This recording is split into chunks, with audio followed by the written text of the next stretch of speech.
Bonjour à toutes et à tous, j'espère que vous allez bien. Aujourd'hui, je vous retrouve avec une nouvelle vidéo pour parler d'une tendance qui fait fureur aux États-Unis. Et aujourd'hui, nous sommes le 13 janvier et nous sommes à un mois tout pile de cette fête. Donc, devinez qu'est-ce que c'est? La Valentine's Day. Quand vient le mois de février, on pense généralement à une chose, voire deux si vous êtes gourmand comme moi, la Saint-Valentin qui a lieu tous les 14 février. Et généralement, nous avons deux camps qui s'affrontent, les adeptes de la Saint-Valentin, ceux qui ne rateraient pour rien au monde cette occasion de célébrer l'amour, et ceux qui détestent cette fête jugée trop commerciale et trop consumériste. Mais il existe une troisième team, la team des célibataires, qui n'ont pas forcément envie de se morfondre sur leur statut et qui revendiquent au contraire leur célibat et qui nous montrent qu'il y a bien plus important, comme le fait de pouvoir compter sur ses amis.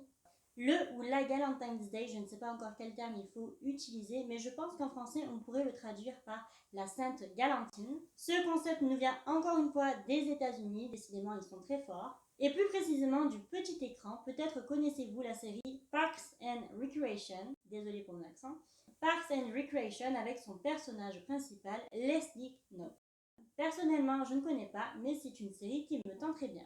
La Valentine's Day est une journée consacrée à la célébration de l'amitié. Oui, mais l'amitié entre filles, puisqu'en anglais, Gal est un terme pour désigner les filles. D'où la transformation de Valentine's Day en Galentine's Day. Ce concept a tellement plu aux téléspectatrices que désormais cette fête est célébrée par de nombreuses bandes de copines à travers le monde. Le principe de cette journée est de profiter des femmes dont vous vous sentez proche. Votre mère, votre soeur, votre tante, votre cousine, vos collègues du bureau, mais aussi et surtout vos meilleurs amis. C'est l'occasion de dire aux femmes proches de vous que vous les aimez, leur déclarer combien elles sont importantes et de prendre du temps pour elles. Cette fête a même sa propre date et se célèbre tous les 13 février, et oui, la veille de la Saint-Valentin. Ce qui permet aux femmes en couple de soutenir leur célibataire préféré durant cette période de fête. Libre à vous de faire de cette journée votre journée, au même titre que les gens en couple. Que faire pour célébrer la Valentine's Day? À vous de voir avec vos copines, ça peut être une sortie au restaurant, une journée au spa, une manucure en groupe, une soirée cocooning, une journée shopping, d'ailleurs c'est encore les soldes donc profitez-en, une soirée devant des comédies romantiques, une soirée pyjama, une soirée jeu, etc. Alors prenez votre portable et envoyez un message à toutes les personnes que vous souhaitez inviter. Pourquoi devrait-on attendre le 13 février pour fêter la Sainte Galantine alors que nous pourrions la célébrer tous les jours?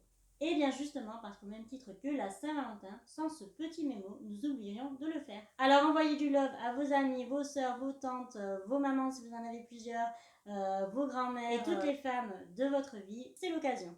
Voilà, c'est tout pour aujourd'hui. J'espère que cette vidéo vous a plu. J'espère que cette tendance vous a plu également. Et j'espère que cette célébration va de plus en plus se développer en France, puisque c'est vrai que c'est l'occasion de renforcer ces liens avec les femmes de votre vie.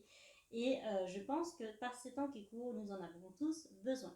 Maintenant, c'est à vous de planifier votre Sainte Galantine. Dites-nous en commentaire ce que vous avez prévu de faire. Si vous avez aimé la vidéo, n'hésitez pas à nous mettre un petit like et à vous abonner à notre chaîne. Sur ce, nous faisons de très gros bisous et oui, à bientôt. Ciao!